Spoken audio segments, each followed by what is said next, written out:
আসসালামু আলাইকুম, স্বাগতম জানাচ্ছি বিবিসি নিউজ আন্তর্জাতিক সংবাদে। শুরুতেই সংবাদ শিরোনাম, এরপর বিস্তারিত। আন্তর্জাতিক আইনের প্রয়োজন নেই, আমার নীতিই যথেষ্ট, ট্রাম্প। ইরানকে ভয়াবহ পরিণতির মুখে পড়তে হবে, ট্রাম্প। নিউজিল্যান্ডের সমুদ্র সৈকতে আটকা পড়েছে বহু তিমি। যুক্তরাষ্ট্র বিশ্ব ব্যবস্থা ধ্বংস করছে, জার্মান প্রেসিডেন্ট। দর্শক, এতক্ষণ শুনছিলেন সংবাদ শিরোনাম। এখন বিস্তারিত। আপনি যদি ইসরায়েলের ধ্বংস চান এবং মুসলিমদের পাশে থাকেন, তাহলে ভিডিওতে লাইক করে চ্যানেলটি অবশ্যই সাবস্ক্রাইব করে দিবেন এবং আপনার মূল্যবান মতামত অবশ্যই কমেন্টে লিখে জানিয়ে দিবেন। এখন বিস্তারিত। আন্তর্জাতিক আইনের প্রয়োজন নেই, আমার নীতিই যথেষ্ট, ট্রাম্প। মার্কিন প্রেসিডেন্ট ডোনাল্ড ট্রাম্প আন্তর্জাতিক আইনের প্রতি গুরুত্ব না দেওয়ার ইঙ্গিত দিয়েছেন। তিনি বলেছেন, তার বিশ্বব্যাপী আগ্রাসী নীতিগুলো নিয়ন্ত্রণে রাখার জন্য তার নিজস্ব নৈতিকতাই যথেষ্ট। এই মন্তব্য তিনি করেছেন ভেনেজুয়েলার প্রেসিডেন্ট নিকোলা মাদুরোকে আটক করার পর সৃষ্ট উত্তেজনার সময়। নিউ ইয়র্ক টাইমসকে দেওয়া এক সাক্ষাৎকারে ট্রাম্প বলেন, আমার আন্তর্জাতিক আইনের প্রয়োজন নেই, আমি কাউকে আঘাত করতে চাই না। আন্তর্জাতিক আইন মেনে চলা উচিত কিনা এমন প্রশ্নে তিনি যোগ করেন, এটি নির্ভর করে আপনি আন্তর্জাতিক আইনকে কিভাবে সংজ্ঞায়িত করছেন তার উপর। তার পররাষ্ট্রনীতিতে কঠোর সামরিক শক্তি ব্যবহারের ইঙ্গিতও দিয়েছেন ট্রাম্প। গত শনিবার ভোরে ভেনেজুয়েলায় যুক্তরাষ্ট্রের হামলার খবর পাওয়া গেছে। রাজধানী কারাকাস সহ বিভিন্ন সামরিক ঘাঁটিতে বিস্ফোরণের ঘটনা ঘটেছে। এক পর্যায়ে দেশটির প্রেসিডেন্ট নিকোলা মাদুরোকে আটক করে মার্কিন বাহিনী। সমালোচকেরা এটিকে জাতিসংঘ সনদের স্পষ্ট লঙ্ঘন হিসেবে দেখছেন। সনদে বলা আছে, কোনো রাষ্ট্র অন্য রাষ্ট্রের আঞ্চলিক অখণ্ডতা বা রাজনৈতিক স্বাধীনতার বিরুদ্ধে বল প্রয়োগ বা হামলার হুমকি দিতে পারবে না। ঘটনার পর ট্রাম্পের আক্রমণাত্মক মনোভাব আরও দৃঢ় হয়েছে। তিনি জানিয়েছেন, যুক্তরাষ্ট্র ভেনেজুয়েলাকে পরিচালনা করবে এবং দেশটির বিশাল তেল সম্পদ ব্যবহার করবে। যদিও তার প্রশাসন অন্তর্বর্তী প্রেসিডেন্ট দিলসি রদ্রিগেজকে সহযোগিতার আশ্বাস দিয়েছে। তবে গত রোববার মার্কিন সাময়িকী অ্যাটলান্টিককে দেওয়া সাক্ষাৎকারে ট্রাম্প হুঁশিয়ারি দিয়ে বলেছেন, পরিকল্পনা অনুযায়ী না চললে রদ্রিগেজকেও মাদুরোর চেয়ে বড় মূল্য দিতে হতে পারে। ইরানকে ভয়াবহ পরিণতির মুখে পড়তে হবে, বলেন ডোনাল্ড ট্রাম্প। ইরানে চলমান সরকার বিরোধী বিক্ষোভের প্রেক্ষাপটে আবারও কড়া ভাষায় সতর্কবার্তা দিয়েছেন যুক্তরাষ্ট্রের প্রেসিডেন্ট ডোনাল্ড ট্রাম্প।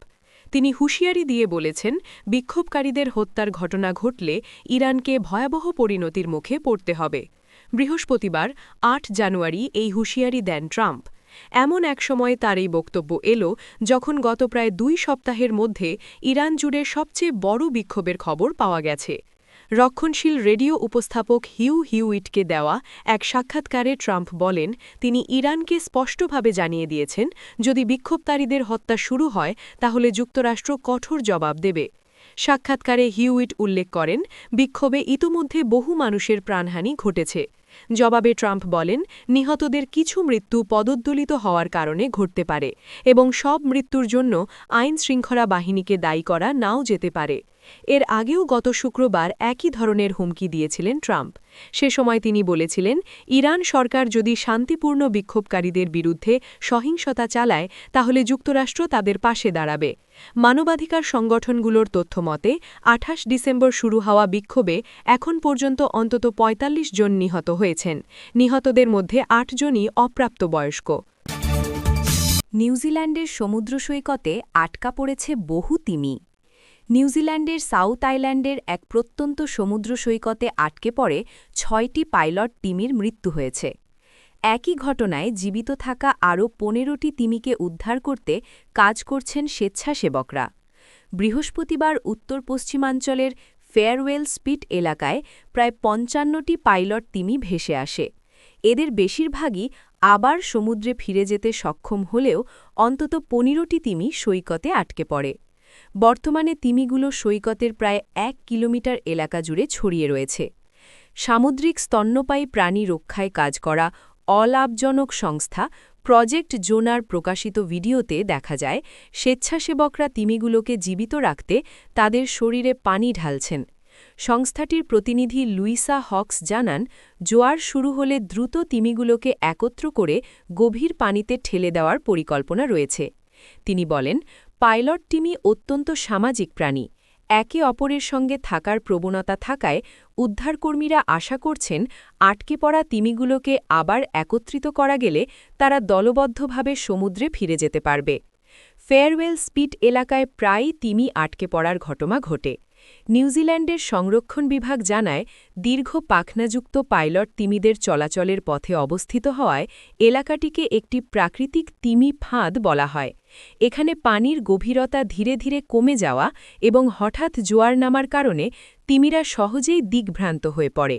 উল্লেখ্য, 2017 সালের ফেব্রুয়ারিতে একই এলাকায় 400টিরও বেশি লম্বা পাখনাযুক্ত পাইলট তিমি আটকে পড়ে, যা গত 100 বছরে নিউজিল্যান্ডে তিমি আটকে পড়ার সবচেয়ে বড় ঘটনা হিসেবে পরিচিত।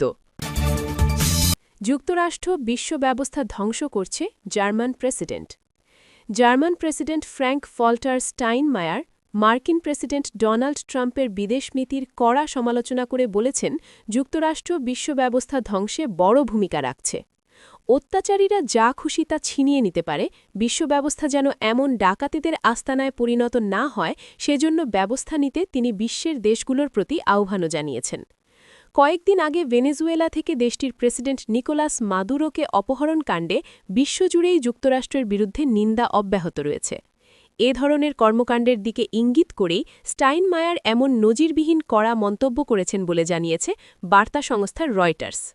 সাবেক পররাষ্ট্রমন্ত্রী স্টাইনমায়ারের মতে, বৈশ্বিক গণতন্ত্র এখন যেভাবে আক্রমণের শিকার হচ্ছে, অতীতে কখনোই তা দেখা যায়নি। জার্মান শাসন ব্যবস্থায় প্রেসিডেন্টের ভূমিকা অনেকটাই অলংকারিক, তবে তার কথার মূল্য আছে। মত প্রকাশের ক্ষেত্রে দেশটির প্রেসিডেন্টরা রাজনীতিকদের চেয়েও বেশি স্বাধীনতা ভোগ করেন। রাশিয়ার ক্রাইমিয়া দখল এবং ইউক্রেনে পুরোদস্তুর আক্রমণ চালানোর ঘটনাকে সন্ধিক্ষণ অভিহিত করে স্টাইনমায়ার বলেছেন, যুক্তরাষ্ট্রের আচরণ দ্বিতীয় ঐতিহাসিক ধসকে নির্দেশ করছে। আমাদের সবচেয়ে গুরুত্বপূর্ণ অংশীদার যুক্তরাষ্ট্রের মূল্যবোধের পতন, যারা এই বিশ্ব ব্যবস্থা গড়তে সহায়তা করেছিল। বুধবার এক অনুষ্ঠানে এ মন্তব্য করেন জার্মান প্রেসিডেন্ট।